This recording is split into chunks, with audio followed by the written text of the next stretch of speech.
Amazon is a colossal mystery, and it's one of the subjects that I explore in depth in America before. In a recent electrifying episode of Joe Rogan's podcast, the renowned author and explorer Graham Hancock took listeners on a journey through our ancient past, challenging the very foundation of human history as we know it. Hancock, known for his controversial theories, revealed a terrifying truth about the Amazon jungle. The Amazon basin is huge. The Amazon basin is 7 million square kilometers in area. What secrets lie buried beneath centuries of historical dogma? How might these revelations change our understanding of humanity's origins? Dive in as we unravel Hancock's provocative claims that beg the question, what else don't we know? The Amazon rainforest, often referred to as the Earth's lungs, has been a cradle of biodiversity for ages. Yet beneath its dense tree ceiling, recent discoveries have unveiled a different facet of its identity, its potential as a repository of ancient civilizations. The revelation of geometrical earthworks, known as geoglyphs, suggests that the Amazon is not just a vast wilderness, but also a landscape that has been shaped by human hands long before modern history began. This topic caught the public's attention when Graham Hancock discussed his findings on Joe Rogan's podcast. Hancock, known for his alternative history theories, posited that these geoglyphs could signify the existence of advanced ancient societies in the Amazon.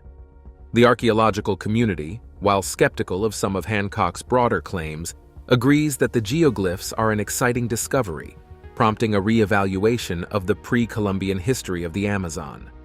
The existence of these geoglyphs came to light quite unintentionally, as farmers cleared the forest for agricultural land, a process that came with its own environmental controversies.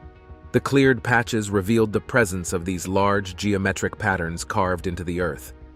Joe Rogan, during his podcast with Hancock, referred to this as a mixed blessing. On the one hand, the deforestation that poses a significant threat to the Amazon's biodiversity is also opening a new chapter in our understanding of ancient human societies.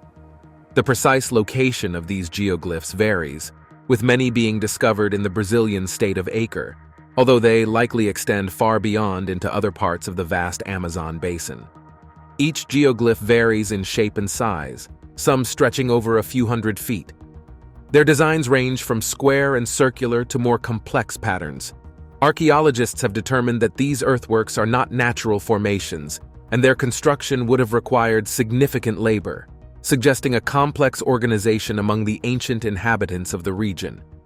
Hancock, in his discussions on Joe Rogan's podcast, emphasizes the need for a delicate balance between protecting the rainforest and pursuing the archaeological investigation of these geoglyphs. I've talked to indigenous people there who still respect and revere them. And they say that they were for shamanic journeying. The opportunity to study them offers us insights into how ancient Amazonians interacted with their environment, potentially debunking the long-held belief that the Amazon was an untouched wilderness prior to European colonization. However, this discovery is not without its challenges. The deforestation that exposes these ancient earthworks to researchers also endangers the remaining forest and the different species that call it home. As such, there's a pressing need for sustainable approaches to both protect these archaeological sites and conserve the rainforest. Hancock's discussions with Rogan highlight the potential for modern technology, such as satellite imagery and non-invasive archaeological techniques, to explore these geoglyphs without further harm to the environment. The discovery of the Amazon's geoglyphs stands as an example of the region's rich and diverse history, one that extends far beyond what is currently recorded. As Hancock often reiterates on the podcast, there is much to learn from the Amazon, and these ancient earthworks may just be the beginning. It's an archaeological puzzle that, once solved, could change the narrative of human history as we know it. Academic collaboration has become crucial in the exploration of geoglyphs, the enigmatic ground designs located in remote regions of the world. These designs require the intellectual collaboration of various experts to decode their stories. In Rogan's podcast with Hancock, he discusses the intricate web of history and mystery that these ancient designs present. He touches upon the collaborative efforts that are indispensable in understanding the sprawling geoglyphs scattered across the Amazonian landscapes. Here, the expertise of individuals like Marty Parsonen from the University of Helsinki and Brazilian geographer and archaeologist Al Ranzi come into the spotlight, showcasing the significance of academic partnership across disciplines and borders. Marty Parsonen brings to the table a wealth of knowledge from the University of Helsinki, where academic rigor and a fondness for historical mysteries drive research. His collaboration with other experts is a testament to how academic settings can serve as launching pads for global research endeavors. On the other hand, Al Ranzi's contribution from the field in Brazil is grounded in direct interaction with the geoglyphs, complemented by his geographical and archaeological prowess. His hands-on experience with the Amazonian terrain adds a layer of practical insight that cannot be replicated within the confines of a university. Hancock, in his discussion with Rogan, emphasizes on the importance of such collaborations. It's not merely the combination of different disciplines, but also the sharing of perspectives that enriches the understanding of these ancient wonders. Hancock's own explorative drive in his podcast series, echoed in his conversation with Rogan, inspires a sense of adventure and academic inquiry, encouraging scholars and listeners alike to consider how much more there is to learn when we build bridges across fields of study. This blend of academic collaboration transcends the traditional approach to research. As Hancock repeatedly notes in the podcast, it's about piecing together a puzzle that spans across continents and disciplines. Parsonen's historical methodologies, when woven together with Ranzi's geographical mapping and archaeological surveys, create a multidimensional research that brings us closer to understanding the who, what, when, and why of these perplexing formations. The synergy of such academic partnerships is very important. It enables the formation of a coherent narrative from disjointed pieces of evidence that would otherwise seem unrelated. Hancock, through his engaging dialogue with Rogan, brings to light the fact that the past is not as distant as it seems, especially when we have the means to connect dots across the globe through scholarly collaboration. Archaeology has traditionally been a field of painstaking excavations, often with a trowel in one hand and a brush in the other. But the modern archaeologist's toolkit is expanding thanks to breathtaking advances in technology. One such advance is LiDAR technology, which is revolutionizing the way we uncover the past. LiDAR, short for light detection and ranging, is a remote sensing method that uses laser light to densely sample the surface of the Earth, producing highly accurate 3D maps. It's like giving the Earth a gentle scan without ever having to disturb the soil. This technology has proven to be a game changer in archaeology. It allows researchers to peer through dense vegetation and see the lay of the land as it would appear stripped of its forest cover. The podcast conversations between Graham Hancock and Joe Rogan have brought mainstream attention to the significance of LiDAR in archaeology. Hancock, known for his unconventional theories about ancient civilizations, discussed with Rogan how LiDAR has been a non-invasive way to survey and discover earthworks that were previously hidden by jungle overgrowth or other environmental factors. What makes LiDAR so revolutionary? Well, consider the recent discoveries in places like the dense jungles of Central America. For centuries, the thick canopies hid vast networks of ancient cities. Through LiDAR, we've found that regions like the Piton Basin in Guatemala, which were thought to be sparsely populated, were actually home to sprawling metropolises with sophisticated infrastructure. On the Joe Rogan podcast, Hancock highlighted that LiDAR technology has the potential to rewrite history. By revealing structures without the need for actual digging, it presents a fuller picture of past societies. During one of the episodes, he pointed out how LiDAR had uncovered a network of roads, canals, and buildings, a clear sign that ancient civilizations were more complex and interconnected than previously thought. The implications are profound. Not only can LiDAR save years of fieldwork, but it also preserves the integrity of the sites. There's no need to disturb the resting places of history. Instead, archaeologists can plan targeted excavations based on the LiDAR data, reducing the amount of guesswork and the potential for damage.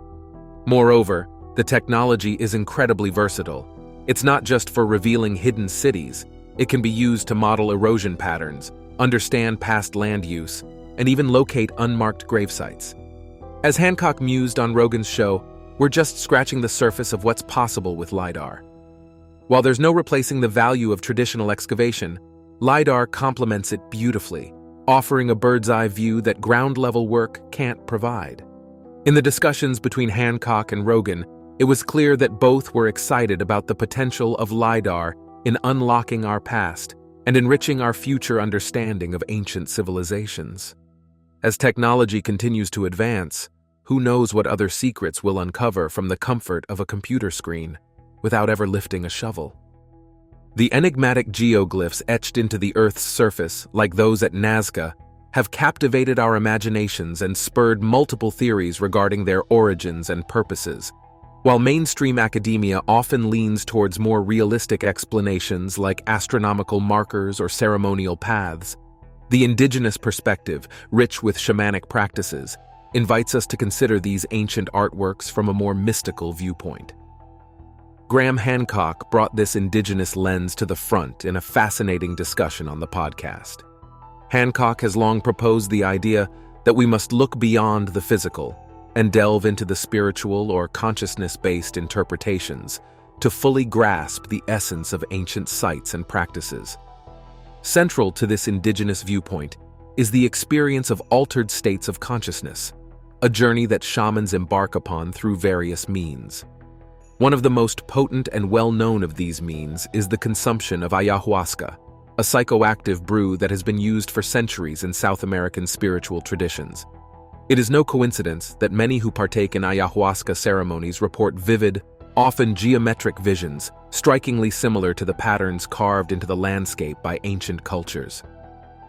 On Joe Rogan's platform, Hancock talked about how these altered states, facilitated by plant-based entheogens like ayahuasca, could provide a bridge between the physical world and a more profound spiritual reality. The geometric visions, he suggests, might be more than just hallucinations. They could be a literal vision, or a communication from another level of reality. This perspective entertains the possibility that the geoglyphs are not just creations of the indigenous peoples, but also a reflection of the visionary experiences facilitated by their shamanic traditions. The idea that the Nazca lines or other geoglyphs might be connected to the shamanic vision quests aligns with Hancock's broader thesis that ancient civilizations had a deep understanding of the cosmos, not just in a scientific sense, but in a deeply spiritual one. Through Hancock's discussions with Rogan, listeners are encouraged to think about history not just as a series of events, but as a tapestry woven with threads of consciousness and spiritual experiences. Such interpretations resonate with the accounts of modern-day shamans who continue to practice their ancestral traditions. They regard these journeys not as mere flights of fancy, but as essential tools for healing, guidance, and communication with the spiritual forces of the world.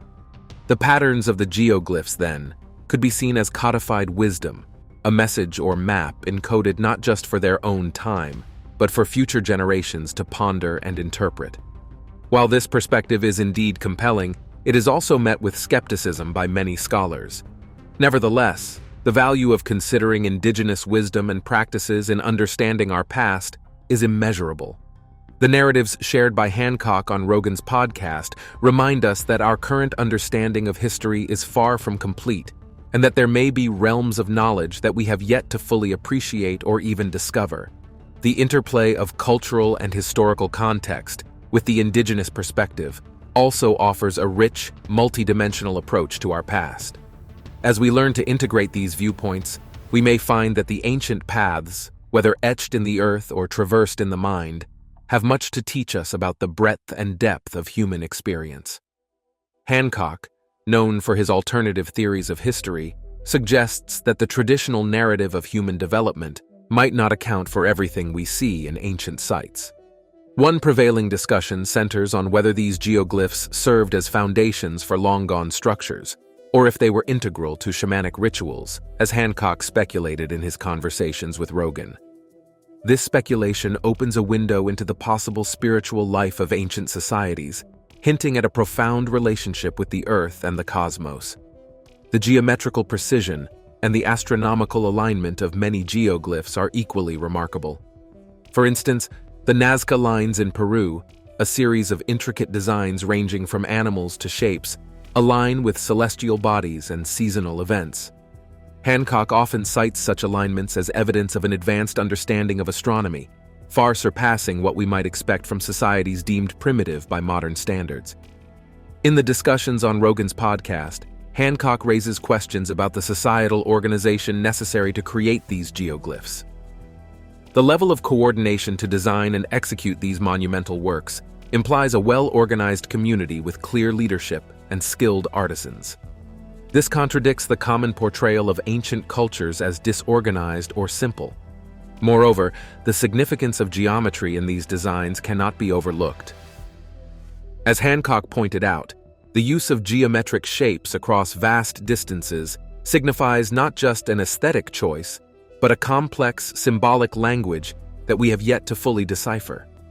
It suggests that these cultures had a deep understanding of mathematical principles and could manipulate the landscape on a scale that is still impressive today. The speculations around geoglyphs also feed into broader discussions about the capabilities of ancient civilizations. Hancock's alternative theories, discussed with Rogan, challenge the status quo of archaeological interpretation. He posits that perhaps we are not the first advanced civilization on Earth. Maybe others have risen and fallen, leaving behind puzzles encapsulated in stone and earth. The mysteries of ancient geoglyphs remain as a reminder of our limited knowledge of the past. While mainstream science continues to piece together the evidence, figures like Graham Hancock encourage us to look beyond accepted narratives and consider a broader spectrum of possibilities. These discussions, such as those between Hancock and Rogan, serve not only to entertain, but to provoke a reevaluation of our place in history's grand tapestry. As we stand before these silent sentinels of the past, one thing is clear: there is much to learn, and the answers are waiting for us, etched in the very surface of our planet. Graham Hancock also talked about ancient cave paintings, particularly those found in France and Germany. Hancock, known for his passionate discussions on ancient civilizations, made compelling comparisons between the prehistoric art of these two regions. The paintings, which have stood the test of time, offer a unique glimpse into the creative minds of our ancestors. The French caves, such as those in Lascaux, are renowned for their artistic excellence. The paintings here showcase a high degree of realism and sophistication. For example, the images of horses and deer are not just static figures, but are depicted in motion, with a sense of vitality that is evident even today. In contrast, the German caves, like the ones in the Swabian Jura, although older, seem to possess a more rudimentary form of art. The depictions are simpler, yet they hold a charm of their own. Hancock suggests that these differences might not only reflect variations in artistic skill, but also diverse cultural expressions and the evolution of human cognition over time. A fascinating aspect that Hancock pointed out during his discussion with Rogan is the potential for these ancient images to represent constellations. This hypothesis suggests that our ancestors were not just artists, but also early astronomers who encoded celestial knowledge into their cave paintings. It's an alluring idea that connects the dots between art and science, one that continues to fuel debate and research. However, as Hancock mourned on the podcast, our understanding of prehistoric life is incomplete due to the perishable nature of organic materials like wood. Wooden structures that could have been an integral part of these ancient communities have decayed and disappeared over millennia. This absence leaves us speculating about the full extent of their architectural achievements and way of life. Could they have had intricate wooden totems, dwellings, or even complex machinery? The unfortunate reality is that we may never know. The conversation on Rogan's podcast then took a turn toward the exploration of consciousness. Hancock has long been an advocate for appreciating the spiritual and cognitive practices of indigenous cultures. He underscored how these cultures hold altered states of consciousness in high regard, often achieved through natural hallucinogens, as a means to gain insight and knowledge. This is a stark contrast to Western societies which, until recently, have largely dismissed such states as mere hallucinations or recreational escapades. Hancock observed that there is a growing interest in the West regarding the benefits of altered consciousness, possibly for therapeutic purposes. This shift in perception is partly influenced by recent scientific studies and an increased openness to alternative healing practices. As Hancock and Rogan discussed, the exploration of consciousness, which has been a vital part of human experience since the era of cave paintings, is now being reevaluated and perhaps more deeply understood. Friends, thanks for exploring with us on Beyond Discovery. If you enjoyed these revelations, click now on the next video that pops up on your screen. It's unbelievable.